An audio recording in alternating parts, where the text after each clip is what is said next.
Yo, what's up guys, welcome back to another video. This is a reaction to Scientists' Terrifying New Underwater Discovery That Changes Everything by TechSpace. I don't think I've watched a video from this channel before, but this video was posted yesterday and it's got quite big, so I'm interested to see, plus the title sounds quite interesting.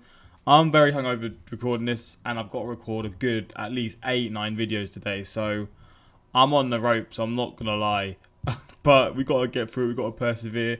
So yeah, for the next, because obviously I'm doing these reactions I'm doing loads of reactions over the next few days for when I go on holiday, so I have stuff prepared. So yeah, you're going to see my face, the same clothes and stuff over the next few days, and yeah, me being like I am today, a bit more tired, it's probably going to pop up in the other videos whenever they're posted, but I'm still feeling good, to be fair. I could be worse. And yeah, we're going to just get into this and see what this video gets into. I don't actually know what to expect, but let's just check this out. This is also, links are in the description to my Patreon if you want more of my reactions whilst I'm away. Yeah, links are there for those who want to see extra reactions. But yeah, let's jump into the world. When you look closely, you will see the 7 continents, including Asia, Australia, North and South America, Africa, Europe and Antarctica. Did you just say Australia's a continent?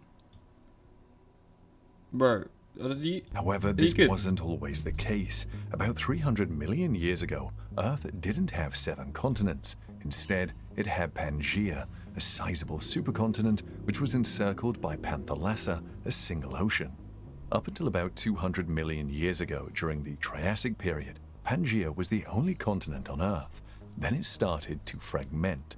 Pangaea was divided into 2 new continents, Laurasia and Gondwanaland, during the Triassic period. The smaller continent, Laurasia, migrated north and eventually broke off into what is today known as Europe, Asia, and North America. The bigger one, Gondwanaland, divided into the modern continents of South America, Africa, Australia, Antarctica, the Indian subcontinent, and the Arabian Peninsula, which together make up nearly 2/3 of the modern continent. Many people are unaware that Gondwanaland also divided into another portion, a portion that took researchers 375 years to find, becoming the world's 8th continent, which had been lying in wait for them under the ocean this entire... Shit. So it just sunk. Well, not sunk, but I guess just went underwater or whatever. How the hell have they managed to discover that? Time. How did this continent come to be? What formerly dwelt there? Furthermore, how long has it been submerged? Join us as we explore scientists' insane new discovery of a hidden continent under the ocean. Damn, I'm Abel interested, Tasman man. was on a mission in 1642. The seasoned Dutch sailor was certain that the southern hemisphere had a massive continent and he was determined to find it. Europeans had an unwavering belief that there must be a sizable landmass there, which they preemptively named Terra Australis, to balance out their own continent in the north. What I think though, when they were sort of exploring for the first time, and obviously they're on these boats, it's a long ass time. I mean, on boats now it's a long time, but in these days, you're literally just going through water and you're just spending however long on the water. You must not know what to expect at that point. You're literally exploring. It's like going to the moon for the first time. It must have been a scary ass experience of the explorers of the world at that point. Honestly, one of those things that you just couldn't imagine, to be honest. This region of the world was still largely mysterious to them. The fixation had existed since the time of the ancient Romans, but it would only now be put to the test.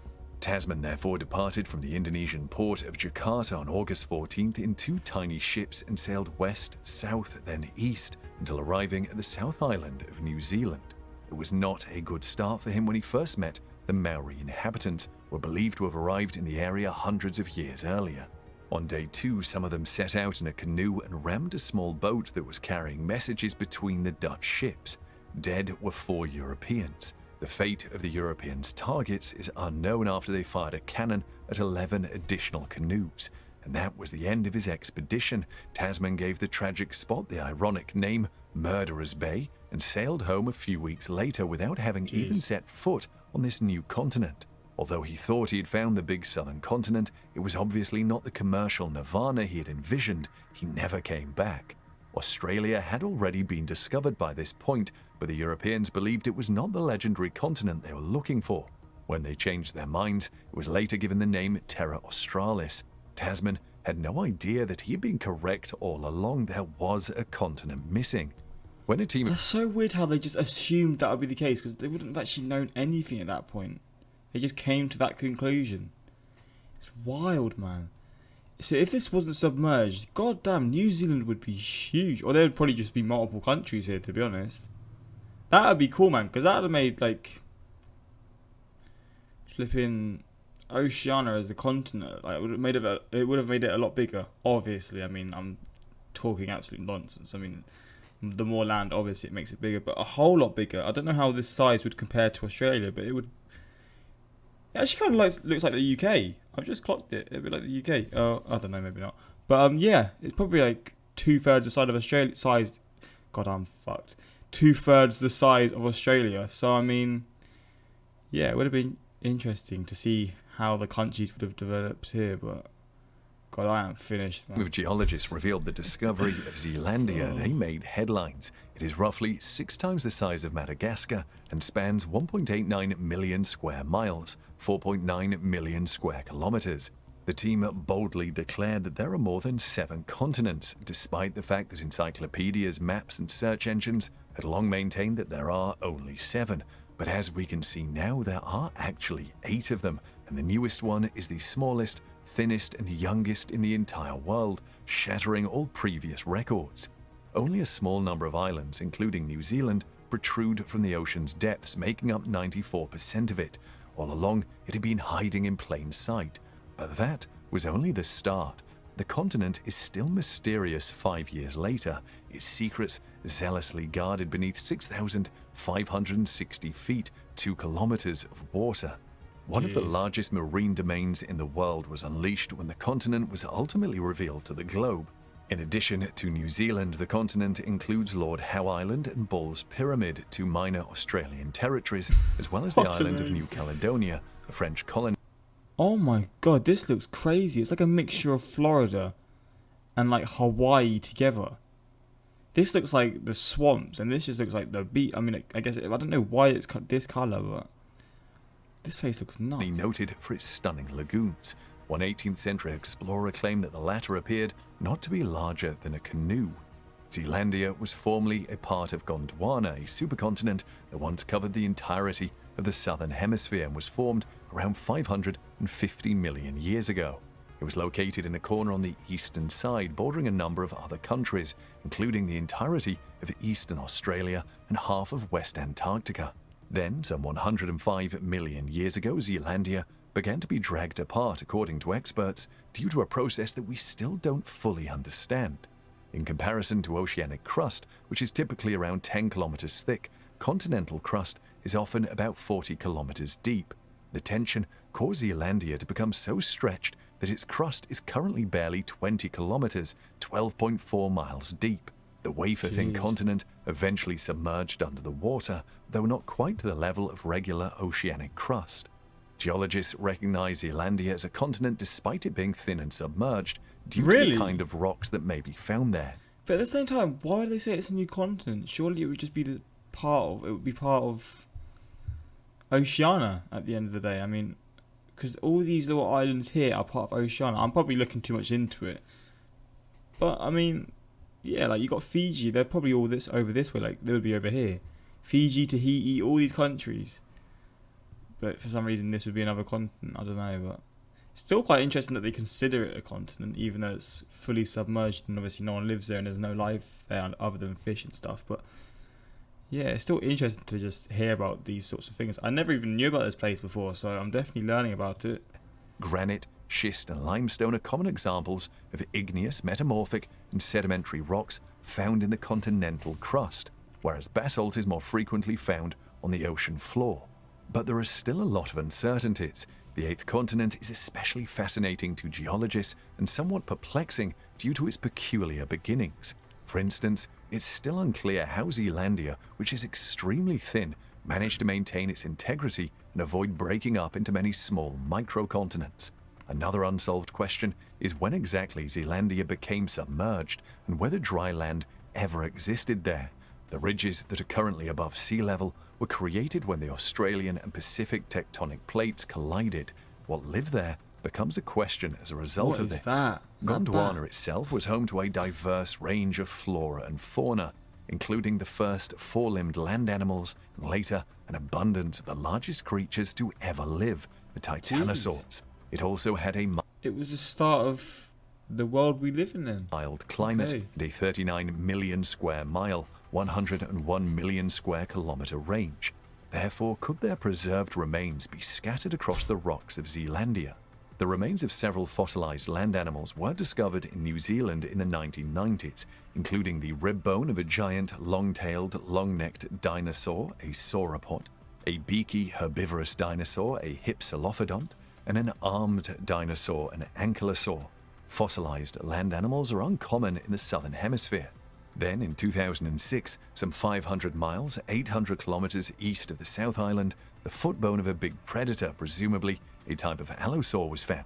Importantly, all of the fossils were created after Zealandia separated from Gondwana. These islands may have served as sanctuaries while the rest of Zealandia was drowned, as it is now. Thus, this does not necessarily imply that there were dinosaurs wandering across most of Zealandia. Rupert Sutherland, a professor of geophysics and tectonics at the Victoria University of Wellington, says there is a lengthy argument about whether it is feasible to have land animals without continuous land and whether they would have perished without it. The kiwi, a clumsy, flightless bird with whiskers and feathers that resemble hair, was one of New Zealand's strangest and most adored residents. It is the most unlucky animal. Like, you're a bird, but you ain't given the opportunity to fly. Like, you've not been given any kind of luck in this world, Adding man. complexity to the plot. Oddly, its Not closest at all. relative isn't thought to be the moa, which belonged to the same group as ratites and lived on the same island until it went extinct 500 years ago. That's just a Instead, foul scientists ostrich. believe that its closest relative is the even larger elephant bird, which stalked What? Madagascar's forests up until 800 years ago. That is huge. Scientists now think that both birds descended from a single ancestor who lived on Gondwana as a result of the discovery. There's a It lot of took history there, then. 130 million years for it to completely disintegrate, but once it did, it left behind pieces that went on to become South America, Africa, Madagascar, Antarctica, Australia, the Arabian Peninsula, the Indian subcontinent, and Zealandia. It follows that at least some of the now submerged Zealandia may have stayed above sea level throughout, except that the entire continent, and perhaps even all of New Zealand, is believed to have been submerged some 25 million years ago. It was assumed that all of the animals and plants colonized afterward. So what took place? Although it is impossible to directly gather fossils from Zealandia's seafloor, researchers have started drilling into its depths. The fossils that occur in extremely shallow seas are the most useful and distinctive. There are zillions and zillions of small, tiny little fossils that are distinctly different, which is why they leave a record. The shape of Zealandia is another unsolved puzzle. There are two features on a geological map of New Zealand that particularly stand out. A plate Mountains. boundary that runs along the South Island and is so significant that it can be seen from space is one of them, and it's called the Alpine Fault. The second is that New Zealand's geology is strangely bent, as is the geology of the entire continent. The Pacific and Australian tectonic plates collide, dividing both along a horizontal line. The previously continuous ribbons of granite no longer line up and are now practically at right angles, as if someone had grabbed the lower half and twisted it away at this precise location. That the tectonic plates shifted and in some way bent them out of shape is an obvious explanation, but the precise details of how and when this occurred remain a complete mystery. There are many ways to interpret this, yet there is still a lot that is unknown. The continent is unlikely to reveal all of its secrets anytime soon, according to Sutherland. When everything is 2 kilometers, 1.2 miles underwater, and the layers you need to sample are 500 meters, 1,640 feet below the seabed as well, he says it's rather challenging to make findings. Exploring a continent like that is quite difficult. Therefore, sending ships out to survey areas simply requires a lot of time, money, and effort. Even if nothing else, the existence of the 8th continent in the world proves that nearly 400 years after Tasman's exploration, there is still much to learn. Yeah, he called it. I mean, he called it before it was actually proven. But he called it to a degree where he was still wrong because it was submerged. So in reality, it's not. I wouldn't say it's a continent, but who the hell am I to say any of that? But still, yeah, this is interesting. And again, I've never heard of this before once. So I did enjoy learning about this, but they've really found old Zealand. But yeah, that's what I was thinking. Like, if obviously, because New Zealand is part of this place, it's part of the land area. If this wasn't submerged, would there be multiple countries, or would New Zealand just be absolutely huge? Like, Let us I know your wonder. thoughts. But yeah, hopefully you enjoyed this reaction. I am getting tired. How am I? I've got to do 8 more reactions. I'm screwed, man. But yeah, hopefully you enjoyed, and until next time, like, subscribe. Peace.